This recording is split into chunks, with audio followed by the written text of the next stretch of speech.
Hi, I'm Ralph Woodall, and welcome again to one more virtual harvest get together and talk about the world of the hops in the valley and Yakima, and this is the final session for this 2020 crop year. So appreciate your joining in again. And again, I'm trying to cover as many bases as I can, and wanted to know that there's so many bases that you can't cover them all. So you got to get the ones you can when you can. So keep that together. A couple quick ones following up from last session. Just want to do a couple follow-ups and talking about the hop kiln, down in the valley there on that one map. And that was actually the McDonald hop kiln in Donald, Washington, which is on 82 South, down by Hoptown Pizza. And just to give you another fun shot here, that's showing that particular one, Chuck Knows. This is basically one that he did a drawing of, and that goes back in the hop kiln is owned by Paul and Amy McDonald. And that was a well-known Yakima Valley artist. And so that was the one you can still see down there. So that's one of the last, major old hop kilns in the valley for viewing. Got that one together. And then also during that time, I was showing some different plaques. Wanted to follow up with another one that I had, and that was the one related to this one here. Goes in, kind of a fun one to share with you. And this was Anheuser-Busch Incorporated, 1996. Partnership and Quality Award presented to Hop Union USA Incorporated in recognition of outstanding efforts, collaboration, and commitment to excellence. And so that goes back into those days, 1986. I was in the world, keeping it going here, and basically had just become Hop Union USA, and I was still the traffic manager working there. So that was quite an accomplishment to be able to have that to say we had that. And the other one I wanted to kind of go in a little bit was the, we're talking about the Sela-Moxie Canal, and I said the Sela Terrace Heights. Well, as it turns out, the canal actually runs right outside the window here, and this one comes out of the Rosa, comes through across Terrace Heights down into the valley, and it's all out into Moxie. And so that's one that wanted to do a clarification on that one. Going into, wanted to do a couple more quick historical perspectives, going into some of the old days and fun things happening. One of those relates to the green cap, for the baseball cap with the hops on it, not hops, but the company name. And going back to the very beginning when I first started, of course, with the Von Horst Company, and the Von Horst Company being Western Hop Company, but this was the original logo that was on the green hat. And so they had that one. And then over time, it progressed into the Hop Union LLC. We had the Hop Union USA and LLC. So that Hop Union world going on from there into the green hat, and that's where the trucker hat comes into play. We had that one. And then for fun things too, part of our marketing program, we had the, of course we had our shirts and so forth. We had the one that was called the Hop Union Hot Blooded. So this would be one shirt that I was wearing out to the different events all the time. And as they would wear out, I would keep them, particularly some of them. But then again, I had a fun one where I was able to make a little cutout display here. So I have got the little I'm Hot Blooded character and have him sitting there. So he'll be around for a while. And also just to show some of the fun related to, to marketing and what we were doing back in those days. And one other quick old-fashioned marketing one was related to the Western Hop Company and one of their brochures. And Ken Toney worked with us on that one. It shows the different fun hop cones on there, giving here hop powder pellets, vacuum packed and so forth, hop extract, different information about packaging, quantity, and quality characteristics regarding shipping sizes and so forth. And based on that, and then on the back page was a nice layout basically showing the different products that we had. And so, of course, you had your standard pellets and you had your CO2 extract. You used to do in the old days, the recompressed double bales. You used to have basically 150 kg pellet boxes and then your standard hop bale. But that just shows you from a marketing standpoint that time goes on. And as it goes on, there's more changes, but also that there's always quality going on to make sure we're showing the good, good presentation of the particular company at any given time there. And then I had a couple of other fun ones just to follow up with you on. And that was related to the letters that I got in, on for, get that together here. Yeah, from the Cascadia Brewery Association. And down in that period of time when basically Dylan had a couple of fun thank you cards here. So let me share those with you. And this is basically a thank you card coming in for giving the next round was one on Hop Union and a brochure on that one. And in here, that has awesome Hop Union tour going on from there. And it's got, Ralph, thank you so much for the wonderful tour of Hop Union.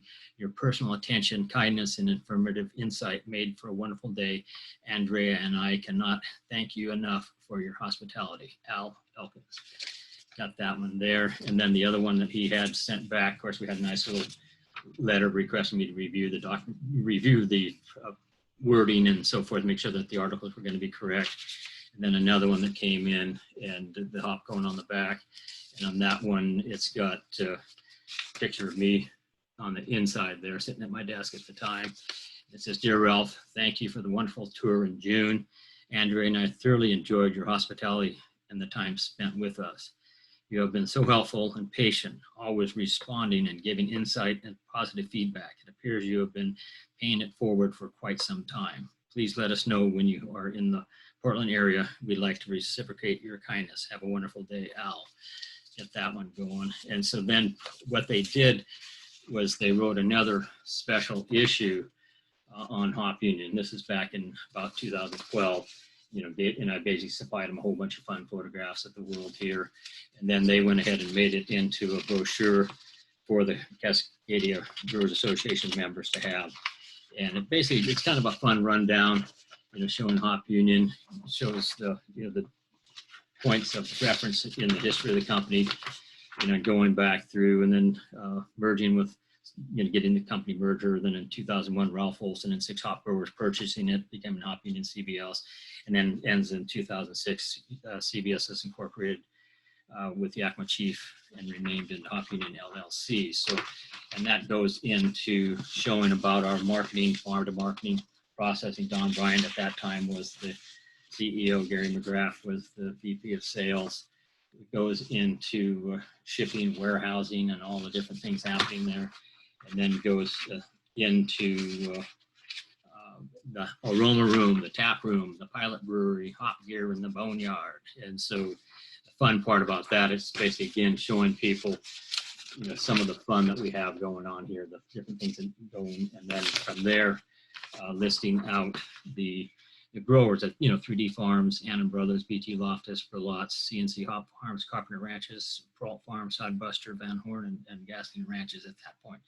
It also talks about the Falconer's Flight and going on from there. And basically, the epilogue on that one, the nice thing about writing and researching the story of Hop Union was the courtesy and enthusiasm extended to Andrea and myself by Ralph Woodall and the staff at Hop Union. Thank you. Hop Union has positioned themselves well by offering over 80 hop varieties and creating markets for new breeding programs and experimental aroma hop varieties. They offer popular hop classes once a year for brewers and home brewers to fill up very quickly. Hop Union's contract program with brewers is a win-win situation for both the grower and the brewer. It gives both parties a secure knowledge that supply and demand will be met. Ralph Woodall's natural, appealing personality and expertise from 40 years in the hop business spells success for Hop Union. From working the hop fields in his youth to becoming director of contract sales, Ralph has gained respect and esteem he so richly deserves. And then at the bottom here, it's got a picture of myself, and it says, "Time and growth is our best ally," from Ralph Woodall. So got that fun brochure there. And with that, I had also, just to know how I normally do things, I basically created another, let's check it out if I can reach in here and get it. I took the whole one again and made it into the collage for everybody, so I can hang that up and everybody can see what's going on. So you can see it's in color, lots of nice things going on there. But it just relates to the funness of being able to share over time historical perspectives. So this had been done back in the days. So just wanted to have that one more to be aware of. So it's funness there. Get this out of the way here, excuse me. Get that going. So that wanted to basically just know that that's also gives you historical perspective of what's actually happening at any moment in time. And, going from there. The other one you've seen this in the background. And so this is another one here regarding the old days and basically the different picking machines and so forth. And I've got the original brochure here and on that one. And basically that's from the Moxie City warehouse. And so that's got way back in time. And in here, it's got Fontaine's stationary hop pickers, Ty portables, and hop supplies, W.E. Rivard and R.E. Dwinell, Moxie City, Washington. And so if you look in here, they've got all of the different forms and packaging. You've got your picking machines and the Ty portable machines, and going into showing some of these hop kilns and the picking operations. So that gives you a chance to be able to see some of the historical perspectives of what's going on. And again, that came into a situation where it was in my dad's collection, and he actually was working for some of the companies doing layouts and some of the artistic work on things. And I wouldn't doubt that he's involved in this one here. But part of this whole process, putting these together, again, was taking that entire brochure, putting it into one page, because I had enough copies that I could make those out and make it work. And again, it gives a chance to share some of the past out without going too far into detail. Get that together. So, but yeah, that's a little bit more of that historical perspective. Look at my notes here to see the next round we want to do is get that going here. I had a fun one for a follow-up. Basically, we're going to go into this now, and it's basically looking at a letter coming back in. And so that, the one here from Richard Strom regarding my craft brewing nature and cloning of the Ralphs. And that was actually done in the Celebrator news, beer news. And so from that point, it basically got me looking at it, and it's going, wait a minute now. It's got up here consultant Michael Jackson out of London. So I started thinking about Michael Jackson, the beer hunter, and that kind of led me into another round of, some of the older books and fun communications we've had. And Michael Jackson, again, he would have been one of the early day beer aficionados and beer tasters and beer judges. And that's a case where you wanted to make sure that you showed respect to Michael whenever you ran into him. And so part of that related to going into a couple of fun photographs with Ralph Olson and myself. And so we've got us there in one of the conventions, probably down in Phoenix maybe. And that's Ralph and myself, and that's Michael there in the middle. And then another shot here going on with that one. And just to prove that that's Ralph and Ralph, I have this classic one of us together. So that's Ralph Wilson. That's the year of his retirement back in 10. And so that was going on. And then related to the beer hunter, this goes back in time. This here is the Michigan Beer Guide. And the Michigan Beer Guide, this particular one was addressed to me, and this is from 2001. And I used to go, of course, from Michigan all the time, making the sales calls and back and forth. Had a lot of customers there. It was one of the big hoppy places going on. And in this one here, they had the fun part about it. It gives you more details about what's going on in a particular state where all the breweries are located. So you have access to the, what's on, who's on first and whatnot. So anyway, in here, it was kind of ironic because I'm looking through it, and it's got in here the job of beer judging, rewarding and thankless. It says Mr. Michael Jackson, photographed in Denver's Falling Rock, is perhaps the world's most distinguished beer writer. His remarkable palate and communication skills also make him a most sought after beer judge. So that's the Michael Jackson. And so you think in terms of his nature and getting out into the world. And that brought me also into my collection and going back in time to where he basically was the one that wrote the World Beer Guide. And so that World Beer Guide was one of the original basically books that started up lots of people looking at all different beer styles and history around the world, where things were being brewed, what styles of beers were going on. You know, you have your Dortmunders and Pilsner style beers and barley wines and Martin beers, you know, just different places around the world, Goff beers and lagers and so forth. And so just lots of information. And then he was putting that together, the brew houses and what was going on. It got a lot of people excited about that. And that's also in that pre-craft period of time. And looking here on this particular book, this was here, and this relates to the first edition of this would be 1977. So you can see you've got somebody that's going way back in time, and that's where Michael was coming from. And then he also wrote basically a pocket guide to beer. So you had the smaller version, a Skimming Guide to the World's Finest Beers by Michael Jackson. And that goes into, you know, Britain and Ireland. You're going into Belgium, Scandinavia, Germany, you know, different styles of beers, Czechoslovakia. Then you're dealing, of course, with, you know, going into other European countries and into Canada, dealing with Canada, the United States, and so forth. So going through each one of these locations and talking about the particular beers that they had going on at that time. And on this particular book was written, copyright in 1982. So 1982, that was the year before I started, but also that's a period of time when a lot of stuff was starting to merge in and come forward, and that craft revolution was getting micro craft revolution going on. He also wrote the book, and this one, particular one here, The Ultimate Beer by Michael Jackson. And again, this goes into ultimate, you know, different styles of beers and what's going on. And again, this one relates to going into seasonal beers for Christmas time, you know, going into sociable beers, Dortmunders and so forth, and sociable beers, Scottish ales, you know, talking about the different locations where you can get those. And then going into thirst for quenches, South German wheat beers, and, you know, just all over the world, whiskey malt beers and strong Scottish ales, you know, going on from there.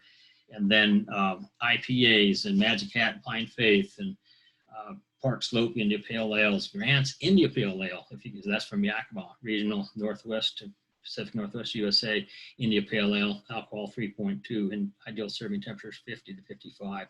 And so that just, and then Bridgeport IPA, you know, Boston Beer Works, Backpack IPA, Brian's IPA. So just some more, again, that historical fun to be able to look at when you're dealing with the history of time and what was going on. And so part of that funness also was wanted to bring it up particularly would be old Hop Union, basically I'm hot-blooded hat. And so I've got that hat and I've kept it for years. And part of the reason I've kept it is because it's basically been autographed and signed by Michael Jackson. And it's got to Ralph, cheers, Michael Jackson. And so I've had that out for years and years and years hanging there. And it's a case where, you know, that goes back in the days, and it probably was back down in Phoenix, but I had that hat and I've kept that all these years to show respect for Michael, the beer hunter. And so that's quite a story there. And going into the story for Michael, at that point, I had a few other stories here, and this is a newspaper article. The beer hunter dies after heart attack. Michael Jackson, who was 65, who was widely regarded as the English language leading writer and authority on beer, and who earned the nickname The Beer Hunter, also had TV documentaries of the same name, died Thursday at his home in London after a heart attack. He had Parkinson's disease. Jackson, a British journalist who was dubbed Bards of Beer, as he hopped around the world to write, lecture, and do much envy, sampled dozens of distinctive brews every day. His books, which many brewers used as reference guides, sold millions of copies and were translated in more than a dozen languages. News service reports. And so you think in terms of the beer hunter and Michael. And at that point in time, you think in terms of 65, you know, and that's, again, as he lived a full life in his time, and all things that he did, traveling back and forth. And you would see him with his entourage going to different events. Going down, you'd see him at the Falling Rock, you'd see him at GABF, you'd see him at the Great Taste of the Midwest. Some years he'd be over into Ale Fest in Chicago, different things like that. So you have to know that he lived a full, long life and kept it going. But wanted to kind of share that fun with you to have about Michael Jackson, the beer hunter. And then getting into another part of that whole process was talking in terms of the celebrator, and that got me thinking into the Rolling Boils Brews Band. And in that particular group, all of a sudden you're reading in there and it comes to mind that you had at one time, basically one of the players there was Dave Alexander from the Brickskeller back in Washington, D.C. And so all of a sudden you start thinking about, well, wait a minute, I know Dick from here back way, Dave from way back in the time. And so as it turns out, wanted to kind of give you a little feedback and a reading that he had in one of his articles, and about this is from the Lupulin reunion as opposed to Lupulin. And so anyway, going back that time, the Brickskeller, Washington, D.C. RFD, and he had what was known as the first Lupulin Slam, and that was in 2004. So in that Lupulin Slam, I was basically the host speaker, bringing the two together. So a well-known individual brought it in, knew most everybody that was involved in it from the East Coast or the West Coast. And the Lupulin Slam was the East Coast and the West Coast. And you had your West Coast IPAs, East Coast IPAs, and coming together and saying, let's see who can win this match. And so I remember being up there. I've got lots of photographs, can't be able to show those with you, but just give you a little insight into it. And getting up there on top and seeing down under the crowd below, and goes, ladies and gentlemen, let's get ready to rumble. Let's take it on, East versus West. And the hoppy beers, and all the hoppy beers we've got here and there, going from there. And so that was a fun event that was going on, and it ended up being quite a deal to actually be part of that original one. But he did have a fun little recap in one of his news articles that he had written, and he was talking here from that humble beginning. Dave events took off.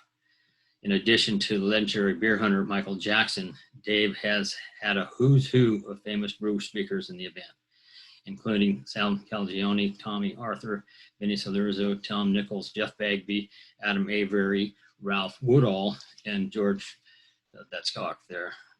And so as you're turning out with the characters and what's going on. And so in 2004, he hosted the first annual Lupulin Slam. Actually, the impetus of the event was to showcase the incredible fraternity of craft brewing world is, but it was more fun to invite a bunch of left coasters to come across the country for a whooping. For the next 3 years, East and West Coast would duke it out to see who was the best until the slam was retired.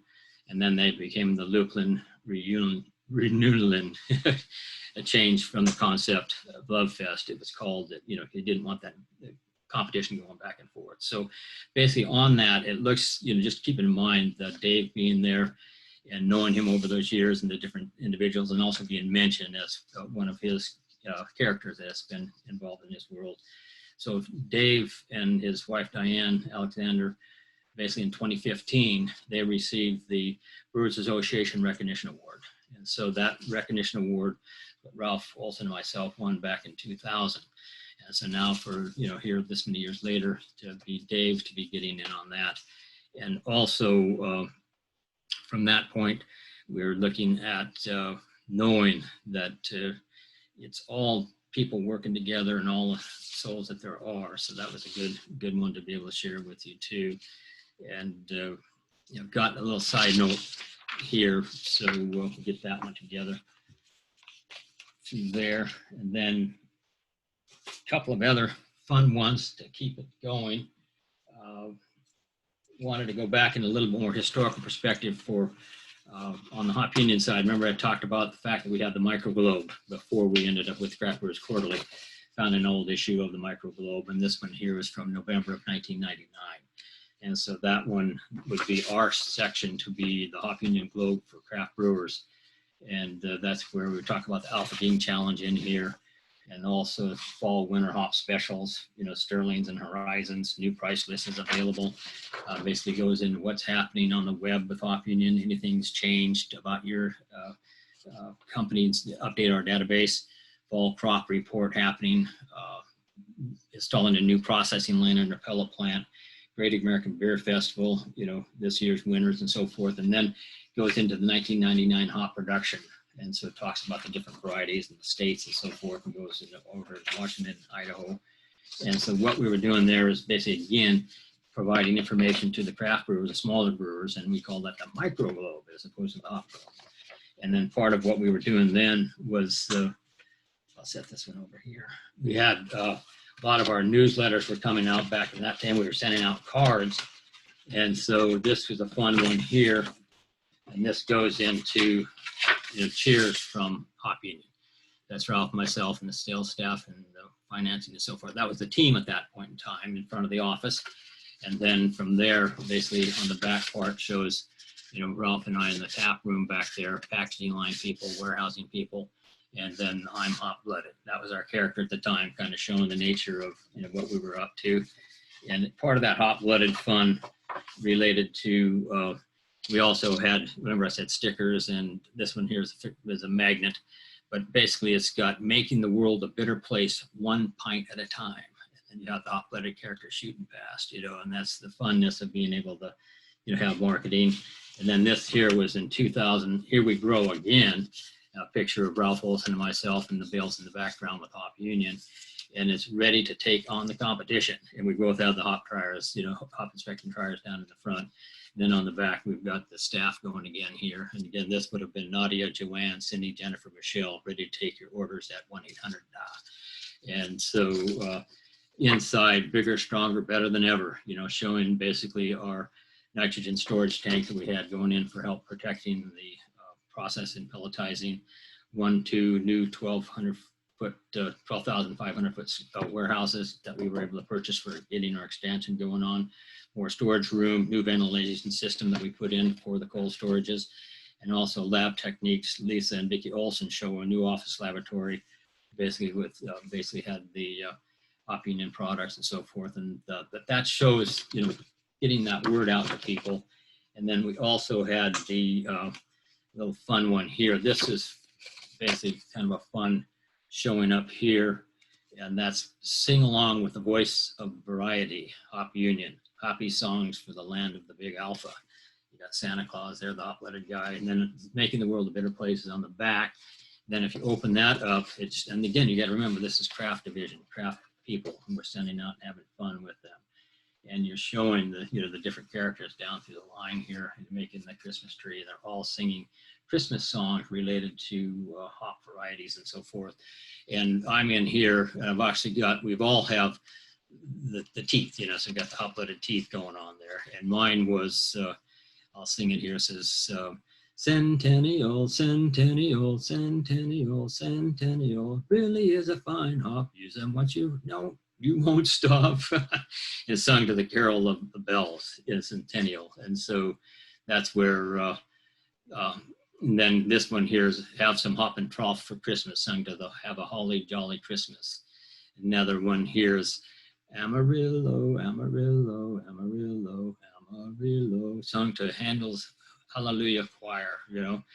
And so, and then Simcoe, the Big Nose Hop Cone, sung to Red-Nosed Reindeer, Rudolph Red-Nosed Reindeer. So you got Simcoe, the Big Nose Hop Cone. So anyway, it goes on. And then another one, Santiams Are Coming to Town. So you have that Santiams Are Coming to Town.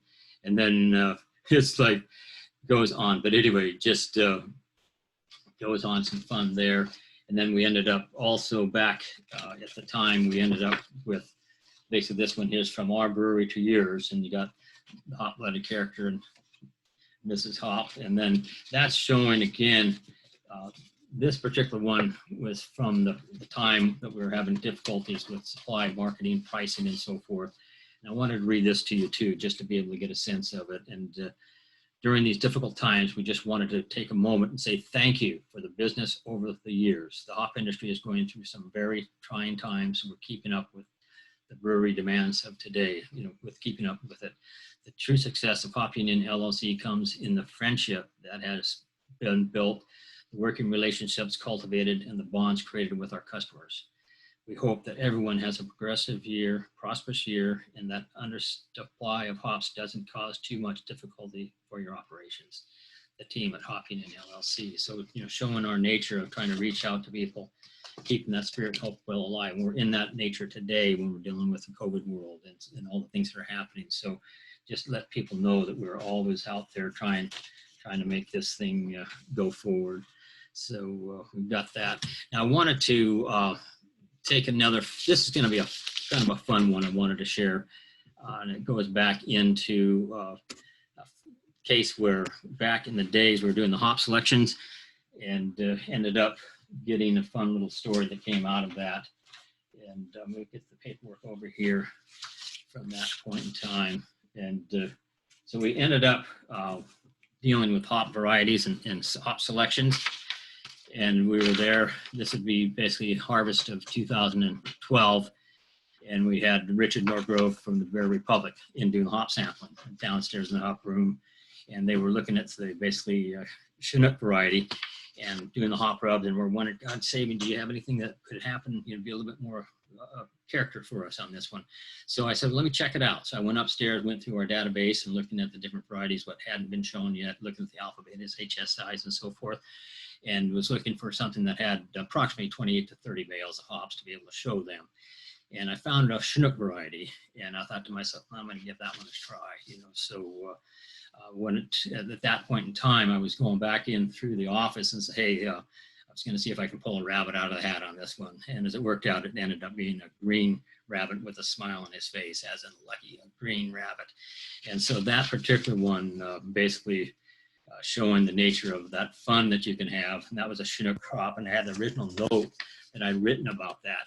And that particular one, 914 of 12, Bear Republic, good lot, Chinooks, 28 bales, cover 5,000 plus pounds of pellets, and it was from 41107.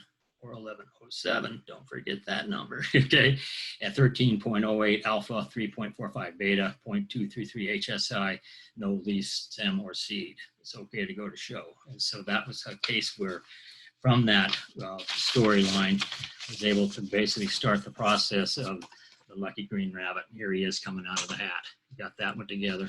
And then I also wrote a little poem about that. And it was basically, I had done quite a few different stories. There's the going on from the equinox, basically, and the different varieties there. And I went down, I was looking through some of the stores and trying to find some more little rabbits. So it turns out I made up a poem here. It's called Hoppy, the Lucky Green Rabbit, Hop Harvest 2012 by Ralph Woodall. Was born on St. Patrick's Day in Moxie, the hopland. Played in hop fields and kilns, and then during the hop harvest got caught in a drying kiln full of green, wet hop cones, so was dried green. Luckily, as the kiln was being pushed, the baler ran out and was almost chopped up by the wheels and belts, but jumped onto a hop truck of bales headed to be delivered to Hop Union.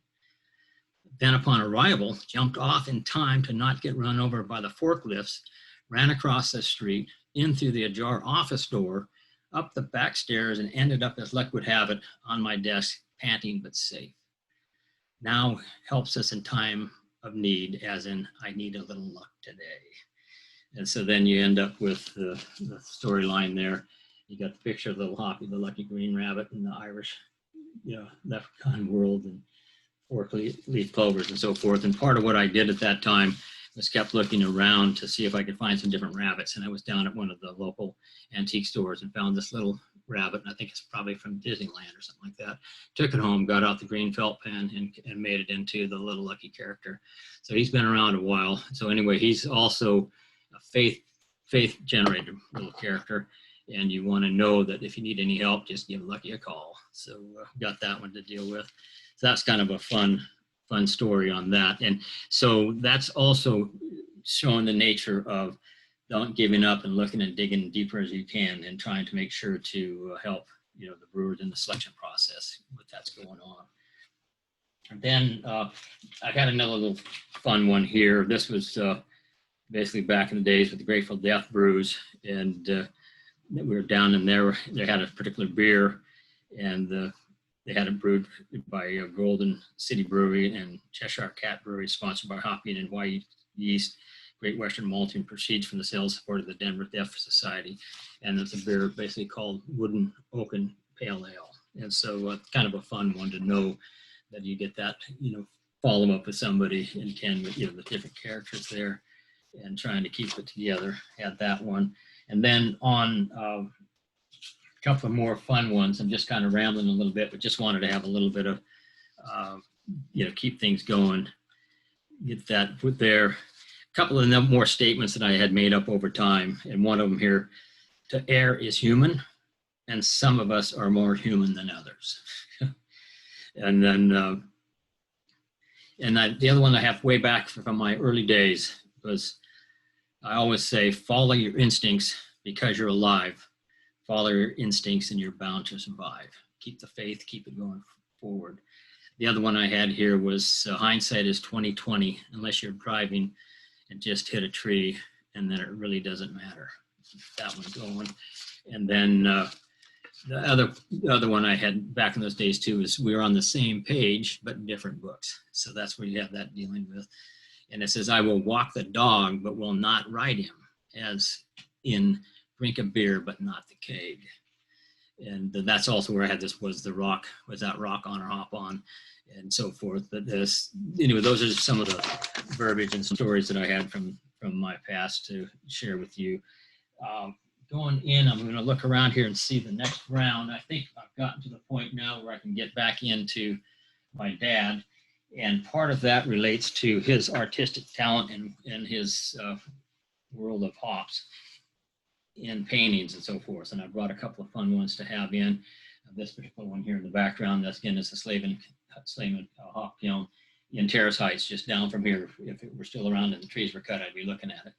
And that's showing out down, looking out through the Sela Gap, out to Mount Clemens in the background, a fall scene, the old hop kiln. He probably painted this one, probably I imagine would be in the early 60s, and would have gone down, done the sketching and painting here and probably down in the basement here in his studio. I recently had that reframed. It was part of the show that I had years ago with what's down at the Hop Museum. Now that particular show was in the mid 80s, and Dad had passed away, so I decided to have a little bit of fun, showing respect for his world. And so this is basically the poster that they made up, 4 Seasons of Hops. And it's got here paintings by Ralph Woodall. So I got that behind the frame to make it work. Ralph L. Woodall, 1914 to 1981. Mr. Woodall was a well-known Yakima Valley artist whose numerous watercolors and oil paintings depict the agricultural, historical, and scenic beauty of the Pacific Northwest. Several of his paintings are on permanent display at the Yakima Valley Museum. While serving in the armed forces during World War II, Mr. Woodall utilized his artistic skills by making maps, intelligent posters, instructions, and camouflage techniques. He was chosen to paint several murals, which are still located in Delphville, Bangor, Maine. The murals were highly praised, and one of them was used at the base stationary letterhead. Following the war, Mr. Woodall worked for freelance artists doing murals and commercial art. He also did displays and brochures for the Washington Apple Commission, and in 1953, he joined the Food Industries Research and Engineering, where he was the head layout analyst for food processing and packaging. He was commissioned by his firm for 3 historical paintings in the food industry, from which promotional prints were given throughout the world. One of his originals, called The First Apple Trees, is now owned by the Yakima Valley Museum. The American Hop Museum is proud to present for your viewing enjoyment these fine original works by the late Mr. Ralph Woodall. And so that was my dad. And so part of that fun is to be able to share that. And this one here was also another one, winter scene, and you've got the palette knife that was done in about 1971, same kiln. And then another fun one I had was, this is the same winter scene here. You got the hop kiln, you got where the people would go up, like you talked about last time, and then you had your kiln floor here, and then going back into the drying room and baling room. That's a winter scene, and so that's a painting that was able to it's cut out. So I found a nice little basic frame got to show that helped out to be able to see it a little bit better. And then I put another collage together, again showing his some of the different works. Yeah, so that collage gives us a chance to be able to see everything at one moment in time. And I've got some photographs of those paintings, but also that relates to the tours and hop tours and being able to see where some of the locations were at one time. And back in the days, back in about 1987, ended up having this one here was used in a holiday card for the Hop Union. And basically it's got wishing you and yours a joyous holiday season, have a happy, healthy, and prosperous new year, Hop Union USA Incorporated. And here it's got Joseph Slavin Hop Kiln, Yakima, Washington, USA, 1971. Artist Ralph L. Woodall, 1914 to 1981. Oil palette knife on canvas, 16 by 20, courtesy of the Woodall family. Let them use that in the promotion. Ralph Woodall graduated from the University of Oregon in 1941 with a BS degree in fine arts. His well-known Yakima Valley artist whose numerous oils and watercolor depict the agricultural, historical, and scenic beauty of the Pacific Northwest. So that was, again, using that to be able to show some of our nature. And then one of his more, this was a really fun one here. This is the one of the old Atkins that's out on basically off of Birchfield Road. And so that one has been torn down now, but when this was painted, that again would have probably been about that same time in the 60s. And as it turns out, he had given that to me. And when he gave it to me, we signed it and put 3 hawks into the sky, representing the 3 suns. And as it turns out, when I had it at my house down on Natchez Avenue, my grandpa's place after he passed away, I was able to move in there after college. Next thing you know, I was working out for Moyers and actually was in doing disking in this field that spring after college graduation, about 85, probably in that neighborhood, 86 or something in that neighborhood. So as it turns out, that goes back. So anytime I'm driving through there, I can still see you got basically Elephant Mountain in the background, and Mears Road would be running down through here, and Veilbreaker would be just basically south of here at that point in time. So you've got that beautiful one. And then also had lots of different photographs from that period. If I can track that envelope down, get that here, get that one through, get that here, get that one again. Yeah, so as it turns out, can't find those because I've got too many of them around here. But anyway, had a whole envelope full of fun pictures, and you have to search sometimes to find them, and I just did. So this is going to be a little fun display here. Sorry for the delay. Again, going back into the original one that is behind my shoulder here, kind of a fun one showing the fall scene. And this here is out basically Dewfall Hop Ranch out in Moxie by the Moxie Drain. And you can see the hop fields there, the old derrick in the background. That would have been for lifting bales up into or doing haze and so forth. And then also the cabins next door, but that's the drain, that is still there. And that's where I had my very first hop job, 1967, was out at Dewfall Ranch. And this is a beautiful one here of the hop Moxie area looking back in. And that's got the fall scene, the hops are picked and so forth. You've got the red color of the sumac growing in the sagebrush and the hills in the background. It's kind of a fun one to be able to, to see that from the historical perspective. Again, this is another one here from the Dewfall Hop Ranch. And that's again showing the cabins and the old picking, the baling area right in through there. So that goes back in a lot of time. So I'll show that one. Then another fun one, Burlot was the big family name of the day. And then you have Burlot, and that's up on the hill heading up towards Quannock Pass, and see Burlot, Walter Burlot Ranch. That's been, of course, been torn down, but there is still a picking machine up there now, and that's right off of Desmarais and going into up over Quannock out of Moxie. Then another one, fun one here. This is another one of the Slavin hop kiln that he did. And so that's kind of a fun one. Got the terracites hills in the background. And again, another perspective of that particular hop kiln. So that's a case where you have lots of activities and fun that he's been putting together over he did over his lifetime. And then for me to be able to continue on and promote that and the spirit of what that related to in the hop world.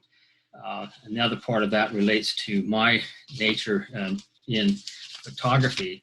And I do quite a bit of photography and have done some fun pictures over time, but I usually would go out driving around at night, going out into the Moxie area, and would get a picture. Here's the sunset in the hop fields going again out by Birchfield. Got Mount Adams in the background. And as the sun would get down a little bit brighter, you'd see the different colors going on. And that's kind of the fun nature of seeing the changing of the seasons going on from there. And then I ended up going more detailed with some more fun shots. And I had, this is basically goes back into 2006. And so I wanted to share these with you because it's a transition that takes place over time to be able to get to that point. And a fun one is out in Moxie. This is basically off of got around Demaray Road and up on the corner coming around through, but you can see, look at the hop fields going down in through there and the hop cones and the hop poles and so forth. Kind of a fun one there. Then I was down in Mabton and going along through there and taking some photographs of Mount Rainier after the harvest time. So you got that shot going on, and you got another one, a little bit, another tighter one. You got that beautiful scenery happening. And then all of a sudden I'm realizing it's like, wait a minute, now these can be cropped into some pretty fun stuff. You get that a little more cropping happening and going along. And then I started looking down this, the driveway point. And so you end up looking through there. And next thing you know, you've got the mountain and you've got these hop poles on each side. And that allowed me to say, let's put that into a little bit bigger perspective. And so got that one going. And then you can see how that turned out. Then I put it in enhance mode. And this is where the color comes into play. So then you have the color going on, the mountain in the background. And then I started looking at this one here. And I thought, boy, that'd be kind of fun if you were to crop this out, use this picture here, flip it on the other side, and create an image. And that's what I did, is I created what was known as the converged hop poles reflected in time. And this is just a small, this is the original one of that one. I just wanted to show you what that relates to, if I can get a better shot of it. But what that relates to then is you're looking at those two painting. This is the photograph here, then printed in reverse and taped onto that side. Then I did another one here and then reverse and printed on, and then put them together and actually matted them onto the blue mat itself. And then from there, you're getting this major painting. Then I had that blown up and made into a real big one. But if you turn it, either way you turn it, you're the same nature to it. So this kind of called hop poles, converged hop poles reflected in time. And that one has gone on and was basically gone into the Larson Gallery shows and so forth and been really well accepted. So had just to know that you have to keep it. Now, then when I did the final preparation, got that one blown up, had it actually blown into a large piece, and then had it framed up down at Michael's back in May 18th of 2018, and created the kind of the fun big total there. And that particular one was 200. Let's see what they've got here. Yeah, the total was $226 to get that one framed up, but I got that taken care of, and was fun. So then another one I had. And sorry again for, it's not sorry, but just to know this evolution of time and keeping it together and just trying to jump and run from here to there is part of the nature of my world and communication and sharing thoughts and so forth. But wanted to take another fun one. This goes back to the tap room years ago, and we had the picture and his Burt Grant, and it was called Seek the Unique. It was Burt Grant at the original Grant's Brew Pub, and he's there with his group, and Ken Tony's in the background. Burt's got his kilt on and so forth.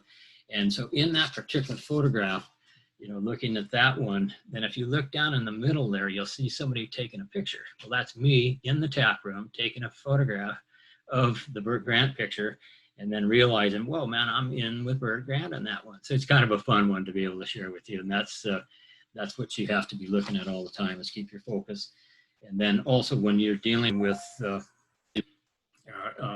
different places coming to visit, of course, you can have the sports center, you got Bill's place and so forth. And on the way to work every morning in a certain time of year, you've got the reflection on Bill's place, and you've got this gold coming off of the bricks the outlines on it.